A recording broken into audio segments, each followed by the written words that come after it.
Jim Hanson from Black 5.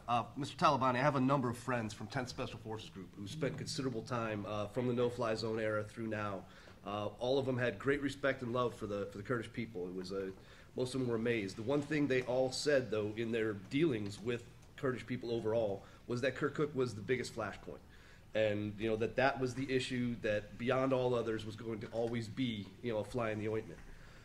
Looking at an end game that all of Iraq and the Kurds can be happy with, can that be dealt with by an oil revenue sharing deal, or does it have to be ownership of the oil fields and an extension of the borders?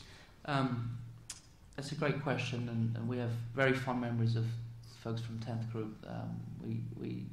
They're heroes up in the Kurdistan region, so please pass on my regards to your friends there. The issue of Kirkuk is a flashpoint. It is probably the most emotional issue in Iraq today. There isn't a Kurd today that doesn't. And when you talk about, I'm getting excited now talking about it, and that's part of the problem, because when you start to get emotional, you tend not to deal with things rationally. Again, we cannot underestimate the impact of history when you're talking about something like Kirkuk. It has enormous impact. People's lives and their livelihoods were destroyed because they were Kurds in Kirkuk, because they were Turkomans in Kirkuk.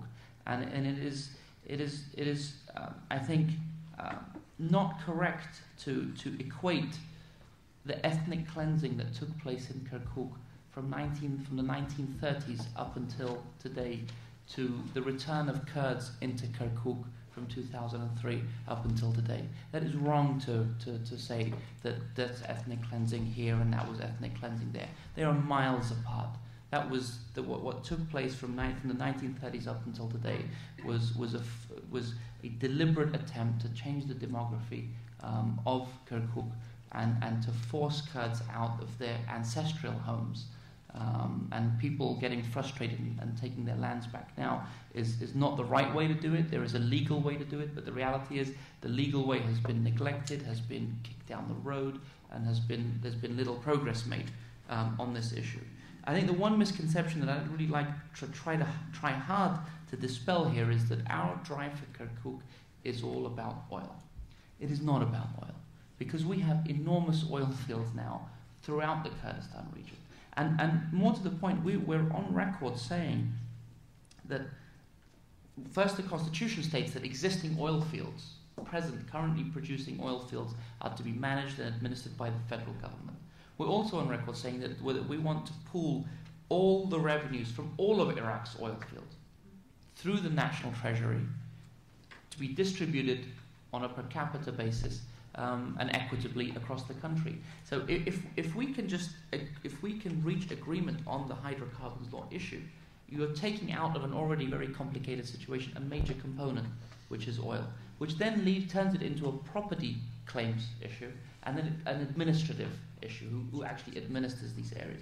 What the Kurds have proposed, and I think it's a wise proposal, is that we always know that there will always be Kurds, Arabs, Turkomans, Christians, Shiites, Sunnis living in Kirkuk. We're not claiming that Kirkuk is a Kurdish city, but we want to define the boundaries of the Kurdistan region of what we think Kirkuk is part of the Kurdistan region. The Talibanis originate from Kirkuk, in fact south of the city of Kirkuk. So, but that's not to say that it's ours and nobody else's. What we want to do is define the administrative boundaries of the Kurdistan region. We've even proposed creating an autonomous region, an autonomous administrative entity in Kirkuk, providing it's part of the larger Kurdistan region. And I think that, again, we weren't saying that 2 years ago.